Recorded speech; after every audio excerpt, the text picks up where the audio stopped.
Hello everyone, welcome back to my channel. আজকের ভিডিওতে খুবই অল্প কয়েকটা ইনগ্রেডিয়েন্টস দিয়ে বাসায় ইজি ওয়েতে ইলিশ মাছের রেসিপি দেখাবো। আমি যেহেতু একাই ছিলাম, সো খুবই অল্প পরিমাণে রান্না করেছি। So let's get started. প্রথমেই আমি পরিমাণ মতো লবণ, হলুদ এবং মরিচের গুঁড়ো দিয়ে তেলে ইলিশ মাছগুলো ভেজে নিব। একটু গোল্ডেন ব্রাউন কালার আসলে মাছগুলো উঠিয়ে নিব, বেশি ভাজার দরকার নেই।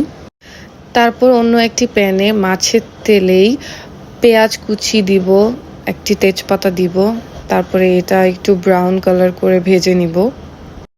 তারপর এর মধ্যে কিছুটা পানি দিব, স্বাদ মতো লবণ দিব, তারপর আদা বাটা, রসুন বাটা 1 চা চামচ, এরপরে 1.5 চামচ মরিচের গুঁড়া, অল্প একটু হলুদের গুঁড়া দিয়ে এটা কিছুক্ষণ নাড়তে থাকবো। তারপর আস্তে আস্তে এটা কষিয়ে নিব। আসলে যতটা গ্রেভি করা যাবে এটা খেতে ততটাই মজা হবে।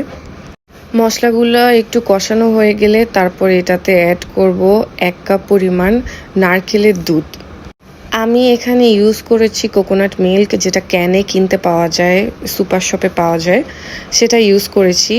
আপনাদের হাতের কাছে কোকোনাট মিল্কটা না থাকলে আপনারা নারকেল ব্লেন্ড করেও ইউজ করতে পারেন। সেই ক্ষেত্রে নারকেলটা খুবই স্মুথলি ব্লেন্ড করতে হবে, সেটা পাটায় বাটলে বেশি ভালো হয়, বাট এই কোকোনাট মিল্কটা ইউজ করলে টেস্টটা আরও বেটার হয়। তো এখানে দেখতে পাচ্ছেন আমি কোকোনাট মিল্কটা 2 বার ইউজ করেছি। আসলে এই মশলার মিক্সচারটা যত সময় নিয়ে কষিয়ে নেওয়া যাবে ততই এটার টেস্টটা ভালো লাগবে। এখন আমি এখানে অ্যাড করব অল্প পরিমাণে পানি। মিডিয়াম আঁচে এটা রান্না করতে থাকবো।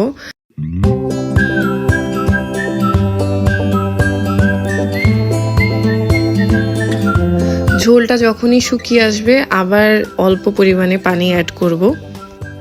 এভাবে অল্প অল্প করে পানি অ্যাড করে সময় নিয়ে রান্নাটা করতে হবে।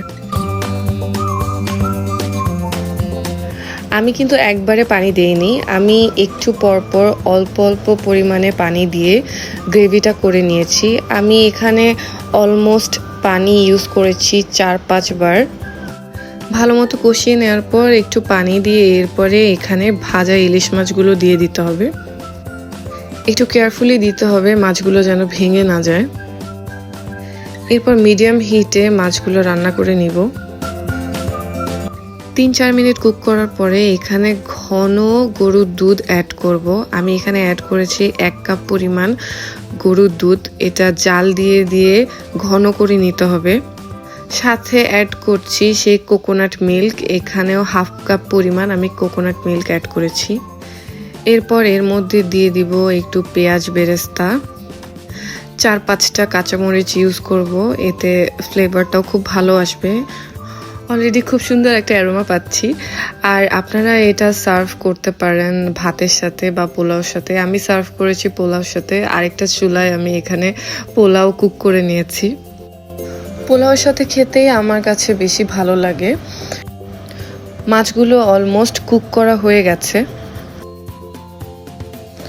আপনারা চাইলে ঝোলটা আরও কমিয়েও ফেলতে পারেন চুলায় রেখে, বাট আমার কাছে এরকম খেতেই ভালো লাগে, একটু মাখা মাখা থাকে। তো আমি এখন সার্ভ করছি পোলাওর সাথে।